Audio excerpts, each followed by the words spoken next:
पाठ 17 हजारी प्रसाद द्विवेदी। लेखक परिचय। लेखक हजारी प्रसाद द्विवेदी। जन्म सन 1907, आरत दुबे का छपरा, बलिया, उत्तर प्रदेश। प्रमुख रचनाएं अशोक के फूल, कल्पलता, विचार और वितर्क, कुटज, विचार प्रवाह, आलोक पर्व, प्राचीन भारत के कलात्मक विनोद, ये निबंध संग्रह हैं। उनके उपन्यास हैं बाण भट्ट की आत्मकथा, चारु चंद्र लेख, पुनर्नवा, अनाम दास का पोथा। आलोचना और साहित्य इतिहास हैं सूर साहित्य, कबीर, मध्यकालीन बोध का स्वरूप, नाथ संप्रदाय, कालिदास की लालित्य योजना, हिंदी साहित्य का आदिकाल, हिंदी साहित्य की भूमिका, हिंदी साहित्य उद्भव और विकास। उनके ग्रंथ संपादन हैं संदेश रासक, पृथ्वीराज रासो, नाथ सिद्धों की बानियाँ। उन्होंने शांति निकेतन की पत्रिका विश्व भारती का संपादन भी किया है। पुरस्कार व सम्मान, साहित्य अकादमी आलोक पर्व पर भारत सरकार द्वारा पद्म भूषण, लखनऊ विश्वविद्यालय द्वारा डीलिट। मृत्यु सन 1979 दिल्ली में। उनकी पंक्तियां हैं, मैं साहित्य को मनुष्य की दृष्टि से देखने का पक्षपाती हूँ, जो वाकजाल मनुष्य को दुर्गति, हीनता, परमुखापेक्षिता से बचा ना सके, जो उसकी आत्मा को तेजोदीप्त न बना सके, जो उसके हृदय को पर दुख कातर और संवेदनशील न बना सके, उसे साहित्य कहने में मुझे संकोच होता है। आचार्य हजारी प्रसाद द्विवेदी का साहित्य कर्म भारतवर्ष के सांस्कृतिक इतिहास की रचनात्मक परिणति है। हिंदी, संस्कृत, प्राकृत, अपभ्रंश, बांग्ला आदि भाषाओं व उनके साहित्य के साथ इतिहास, संस्कृति, धर्म, दर्शन और आधुनिक ज्ञान विज्ञान की व्यापकता व गहनता में बैठकर उनका अगाध पांडित्य नवीन मानवतावादी सर्जना और आलोचना की क्षमता लेकर प्रकट हुआ है। वे ज्ञान का बोध और पांडित्य की सहृदयता में ढालकर एक ऐसा रचना संसार हमारे सामने उपस्थित करते हैं जो विचार की तेजस्विता, कथन के लालित्य और बंध की शास्त्रीयता का संगम है। पृष्ठ संख्या 142। इस प्रकार उनमें एक साथ कबीर, रविंद्रनाथ व तुलसी एकाकार हो उठते हैं। इसके बाद उससे जो प्राणधारा फूटती है वह लोकधर्मी रोमांटिक धारा है, जो उनके उच्च कृतित्व को सहज ग्राह्य बनाए रखती है। उनकी सांस्कृतिक दृष्टि जबरदस्त है। उसमें इस बात पर विशेष बल है कि भारतीय संस्कृति किसी एक जाति की देन नहीं, बल्कि समय समय पर उपस्थित अनेक जातियों के श्रेष्ठ साधनांशों के लवण नीर संयोग से उसका विकास हुआ है। उसकी मूल चेतना विराट मानवतावाद है, जिसके संस्पर्श से कला और साहित्य ही नहीं, यह संपूर्ण जीवन ही सौंदर्य व आनंद से परिपूर्ण हो उठता है। द्विवेदी जी के सभी उपन्यास समाज के जात पात और मजहबों में विभाजन और आदि आबादी स्त्री के दलन की पीड़ा को सबसे बड़े सांस्कृतिक संकट के रूप पहचानने, रचने और सामंजस्य में समाधान खोजने का साहित्य है। वे स्त्री को सामाजिक अन्याय का सबसे बड़ा शिकार मानते हैं तथा सांस्कृतिक ऐतिहासिक संदर्भ में उसकी पीड़ा का गहरा विश्लेषण करते हुए सरस श्रद्धा के साथ उसकी महिमा प्रतिष्ठित करते हैं। विशेषकर बाण भट्ट की आत्मकथा में मानवता और लोक से विमुख कोई भी विज्ञान, तंत्र मंत्र, विश्वास या सिद्धांत उन्हें ग्राह्य नहीं है और मानव की जिजीविषा और विजय यात्रा में उनकी अखंड आस्था है। इसी से वे मानवतावादी साहित्यकार व समीक्षक के रूप में प्रतिष्ठित हैं। द्विवेदी जी का आलोचक व्यक्तित्व हिंदी चिंताधारा की सहज लोक परंपरा को पहचान लेता है और उसी से संबद्ध नाथ सिद्धों और कबीर से हिंदी की साहित्य परंपरा को जोड़कर उसे एक प्रगतिशील मूल्य के रूप में प्रतिष्ठित करता है। भक्ति काल को भारतीय चिंताधारा का सहज विकास मानने वाले इतिहासकार के रूप में उनकी भूमिका ऐतिहासिक महत्व रखती है। द्विवेदी जी का निबंध साहित्य इस अर्थ में बड़े महत्व का है कि साहित्य दर्शन तथा समाज व्यवस्था संबंधी उनकी कई मौलिक उद्भावनाएं मूलतः निबंधों से ही मिलती हैं, पर यह विचार सामग्री पांडित्य के बोध से आक्रांत होने की जगह उसके बोध से अभिषिक्त है। अपने लेखन द्वारा निबंध विधा को सर्जनात्मक साहित्य की कोटि में ला देने वाले द्विवेदी जी के ये निबंध व्यक्तित्व व्यंजना और आत्मपरक शैली से युक्त हैं। पृष्ठ संख्या 143। पाठ परिचय। यहाँ प्रस्तुत ललित निबंध शिरीष के फूल लेखक के संग्रह कल्पलता से उद्धृत हैं। इसमें लेखक आंधी, लू और गर्मी की प्रचंडता में भी अवधूत की तरह अविचल होकर कोमल पुष्पों का सौंदर्य बिखेर रहे शिरीष के माध्यम से मनुष्य की अजय जिजीविषा और तुमुल कोलाहल कलह के बीच धैर्यपूर्वक लोक के साथ चिंतारत कर्तव्यशील बने रहने को महान मानवीय मूल्य के रूप में स्थापित करता है। ऐसी भावधारा में बहते हुए उसे देह बल के ऊपर आत्मबल का महत्व सिद्ध करने वाली इतिहास विभूति गांधी जी की याद हो आती है तो वह गांधी मूल्यों के अभाव की पीड़ा से भी कसमसा उठता है। निबंध की शुरुआत में लेखक शिरीष पुष्प की कोमल सुंदरता के जाल बुनता है, फिर उसे भेद कर उसके इतिहास में और फिर उसके जरिए मध्यकाल के सांस्कृतिक इतिहास में बैठता है। फिर तत्कालीन जीवन व सामंती वैभव विलास को सावधानी से उकेरते हुए उसका खोखलापन भी उजागर करता है। लेखक अशोक के फूल के भूल जाने की तरह ही शिरीष को नजरअंदाज किए जाने की साहित्यिक घटना से आहत है और इसी में उसे सच्चे कवि का तत्व दर्शन भी होता है। उसके अनुसार योगी की अनासक्त शून्यता और प्रेमी की सरस पूर्णता एक साथ उपलब्ध होना सत्कवि होने की एकमात्र शर्त है। ऐसा कभी ही समस्त प्राकृतिक और मानवीय वैभव में रमकर भी चुकता नहीं और निरंतर आगे बढ़ते जाने की प्रेरणा देता है। शिरीष के पुराने फलों की अधिकार लिप्सु खड़खड़ाहट और नए पत्ते फलों द्वारा उन्हें धकियाकर बाहर निकालने में लेखक साहित्य, समाज व राजनीति में पुरानी और नई पीढ़ी के द्वंद्व को संकेतित करता है तथा स्पष्ट रूप से पुरानी पीढ़ी और हम सब में नएपन के स्वागत का साहस देखना चाहता है।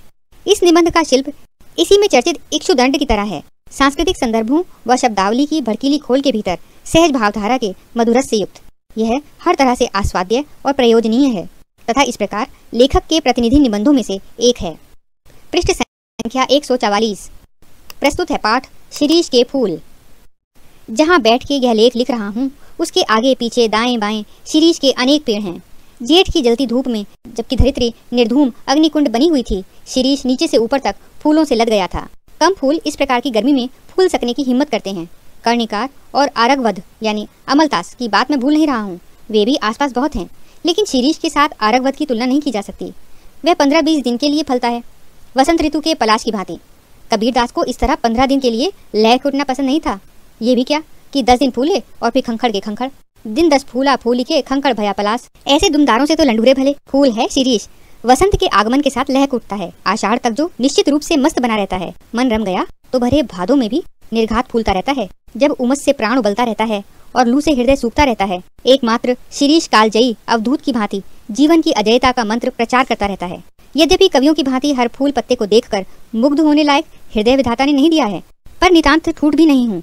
शिरीष के पुष्प मेरे मानस में थोड़ा हिल्लोल जरूर पैदा करते हैं। शिरीष के वृक्ष बड़े और छायादार होते हैं। पुराने भारत का रईस जिन मंगलजनक वृक्षों को अपनी वृक्ष वाटिका की चार दीवारी के पास लगाया करता था, उनमें एक शिरीष भी है। यहाँ कोष्टक में दिया गया है बृहत संहिता 55-13। अब पाठ आगे। अशोक, अरिष्ट, पुन्नाग और शिरीष के छायादार और घन मसृण हरितिमा से परिवेष्टित वृक्ष वाटिका जरूर बड़ी मनोहर दिखती होगी। वात्स्यायन ने कामसूत्र में बताया है कि वाटिका के सघन छायादार वृक्षों की छाया में ही झूला, प्रेंखा दौला लगाया जाना चाहिए। यद्यपि पुराने कवि बकुल के पेड़ में ऐसी दोलाओं को लगा देखना चाहते हैं, पर शिरीष भी क्या बुरा है। डाल इसकी अपेक्षाकृत कमजोर जरूर होती है, पर उसमें झूलने वालियों का वजन भी बहुत ज्यादा नहीं होता। कवियों की यही तो बुरी आदत है कि वजन का एकदम ख्याल नहीं करते। मैं तुंदिल नरपतियों की बात नहीं कह रहा हूँ, वे चाहें तो लोहे का पेड़ बनवा लें। पृष्ठ संख्या 145। शिरीष का फूल संस्कृत साहित्य में बहुत कोमल माना गया है। मेरा अनुमान है कि कालिदास ने यह बात शुरू में प्रचार की होगी। उनका इस पुष्प पर कुछ पक्षपात था, मेरा भी है। कह गए हैं शिरीष पुष्प केवल भौरों के पदों का कोमल दबाव सहन कर सकता है, पक्षियों का बिल्कुल नहीं। पदम सहेत भ्रमरस्य पेलवम शिरीष पुष्पम न पुनः पततृणाम। अब मैं इतने बड़े कवि की बात का विरोध कैसे करूं? सिर्फ विरोध करने की हिम्मत ना होती तो भी कुछ कम बुरा नहीं था। यहाँ तो इच्छा भी नहीं है। यहाँ पर शिरीष के वृक्ष का एक चित्र दिया गया है। पृष्ठ संख्या 146। खैर, मैं दूसरी बात कह रहा था। शिरीष के फूलों की कोमलता देखकर परवर्ती कवियों ने समझा कि उसका सब कुछ कोमल है। यह भूल है। इसके फल इतने मजबूत होते हैं कि नए फूलों के निकल आने पर भी स्थान नहीं छोड़ते। जब तक नए फल पत्ते मिलकर धकियाकर उन्हें बाहर नहीं कर देते, तब तक वे डटे रहते हैं। वसंत के आगमन के समय जब सारी वनस्थली पुष्प पत्र से मरमरित होती रहती है, शिरीष के पुराने फल बुरी तरह खड़खड़ाते रहते हैं। मुझे उनको देखकर उन नेताओं की बात याद आती है जो किसी प्रकार जमाने का रुख नहीं पहचानते और जब तक नई पौध के लोग उन्हें धक्का मारकर निकाल नहीं देते तब तक जमे रहते हैं। मैं सोचता हूँ कि पुराने की यह अधिकार लिप्सा क्यों नहीं समय रहते सावधान हो जाती। जरा और मृत्यु, ये दोनों ही जगत के अति परिचित और अति प्रामाणिक सत्य हैं। तुलसीदास ने अफसोस के साथ इनकी सच्चाई पर मुहर लगाई थी। धरा को प्रमाण यही, तुलसी जो फरा सो झरा, जो बरा सो बुताना। मैं शिरीष के फूलों को देखकर कहता हूँ कि क्यों नहीं फलते ही समझ लेते बाबा कि झड़ना निश्चित है। सुनता कौन है? महाकाल देवता सपासप कोड़े चला रहे हैं। जीर्ण और दुर्बल झड़ रहे हैं। जिनमें प्राण कण थोड़ा भी ऊर्ध्वमुखी है वे टिक जाते हैं। दुरंत प्राणधारा और सर्वव्यापक कालाग्नि का संघर्ष निरंतर चल रहा है। मूर्ख समझते हैं कि जहाँ बने हैं वहीं देर तक बने रहें तो काल देवता की आंख बचा जाएंगे। भोले हैं वे, हिलते डुलते रहो, स्थान बदलते रहो, आगे की ओर मुंह किए रहो तो कोड़े की मार से भी बच सकते हो, जमे कि मरे। एक एक बार मुझे मालूम होता है कि यह शिरीष एक अद्भुत अवधूत है। दुख हो या सुख वह हार नहीं मानता। ना ऊधों का लेना ना माधो का देना। जब धरती और आसमान जलते रहते हैं तब भी यह हजरत न जाने कहां से अपना रस खींचते रहते हैं। मौज में आठों याम मस्त रहते हैं। एक वनस्पति शास्त्री ने मुझे बताया है कि यह उस श्रेणी का पेड़ है जो वायुमंडल से अपना रस खींचता है। जरूर खींचता होगा। नहीं तो भयंकर लू के समय इतने कोमल तंतुजाल और ऐसे सुकुमार केसर को कैसे उगा सकता था। अवधूतों के मुंह से ही संसार की सबसे सरस रचनाएं निकली हैं। कबीर बहुत कुछ इस शिरीष के समान ही थे, मस्त और बेपरवाह, पर सरस और मादक। कालिदास भी जरूर अनासक्त योगी रहे होंगे। शिरीष के फूल फक्कड़ाना मस्ती से ही उपज सकते हैं और मेघदूत का काव्य उसी प्रकार के अनासक्त, अनाविल, उन्मुक्त हृदय में उमड़ सकता है।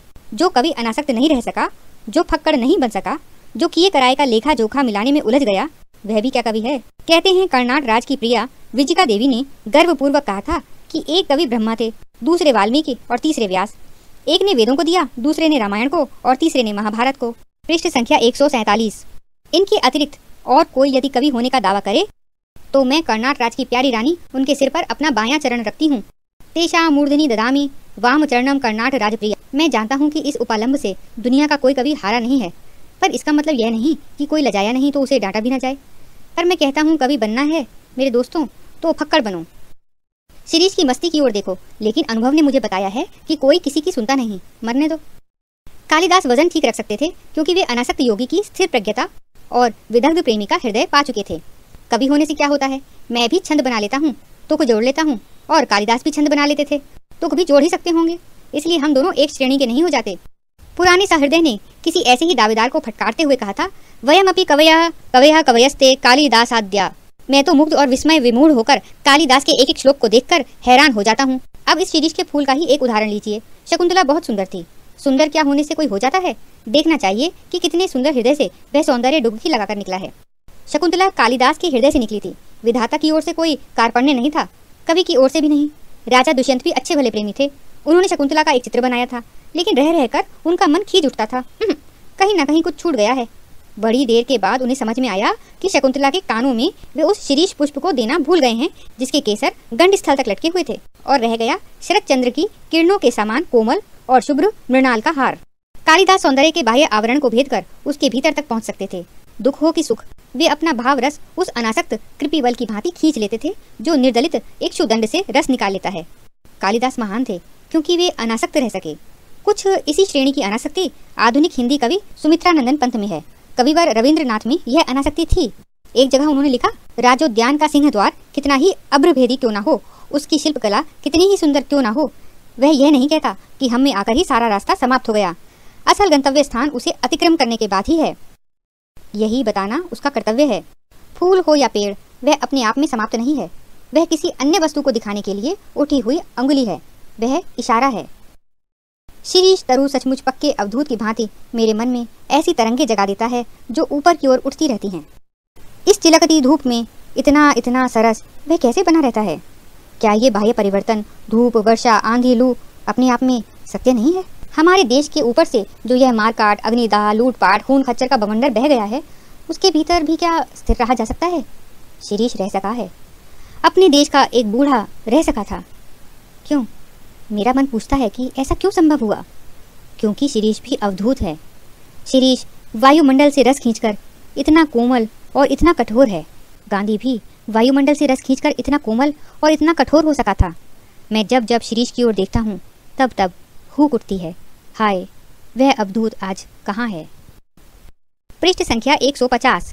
शब्द छवि। कर्णिकार, कनेर या कनियार नामक फूल। आरगवध अर्थात अमलतास नामक फूल। खंखर अर्थात ठूंठ या शुष्क। निर्घात अर्थात बिना आघात या बाधा के। अवधूत अर्थात सांसारिक बंधनों व विषय वासनाओं से ऊपर उठा हुआ सन्यासी। लंडूरे अर्थात पूंछ विहीन। हिल्लोल अर्थात लहर। अरिष्ट अर्थात रीठा नामक वृक्ष। पुन्नाग अर्थात एक बड़ा सदाबहार पेड़। घन मसृण अर्थात घना चिकना या गहरा चिकना मुलायम। परिवेष्टित अर्थात ढका हुआ। डोला अर्थात झूला। बकुल अर्थात मोलसिरी का पेड़। तुंदिल अर्थात तोंद वाला, मोटे पेट वाला। मरमरित अर्थात पत्तों की खड़खड़ाहट या सरसराहट ध्वनि से युक्त।